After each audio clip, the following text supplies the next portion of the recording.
அண்ணாதிமுக லட்சக்கணக்கான கோடிக்கணக்கான தொண்டர்கள் குடும்பத்திற்காக இருக்கக்கூடிய ஒரே இயக்கம் அனைத்து இந்திய அண்ணா திராவிட முன்னேற்ற இயக்கம். எடப்பாடியார் எடுப்பதெல்லாம் பால் என்று எண்ணுகின்ற ஒரு வெள்ளை மனம் படைத்தவர் எடப்பாடியார். சில நேரங்களில் சில தவறுகளை சுட்டிக்காட்டுகிறார், தட்டி கொடுக்கிறார், கேட்க மறுக்கிறார். என்ன செய்ய முடியும்? அப்படிப்பட்டவர்களை பற்றி கவலைப்படாமல் கட்சியுடைய நலனை பெரிதாக எண்ணி சில நடவடிக்கை எடுக்கிறார். ஆக இயக்கம் தான் பெரிய எண்ணக்கூடியவர்கள் நாம். தனிநபருடைய விசுவாசத்தை இயக்கத்தில் வைத்த விசுவாசம் தான் பெரிது. எடப்பாடி நடந்திருக்கின்ற கொள்கைகள், அவர் செய்கின்ற நடவடிக்கைகள், அவருடைய பேச்சுகள் அத்தனையும் நீங்கள் பாருங்கள். அவர் எடுக்கின்ற முடிவுகளை பாருங்கள். அதிமுகவுடைய வளர்ச்சிக்கான முடிவுகளாகத்தான் அது இருக்கும்.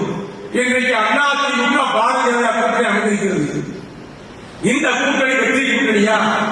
இந்த கூட்டணி மட்டும் போதுமா என்றெல்லாம் பேசுகிறார்கள் சில பேர். இந்த கூட்டணி இது ஒரு வெற்றி கூட்டணி, அது எந்த சண்டையும் கிடையாது.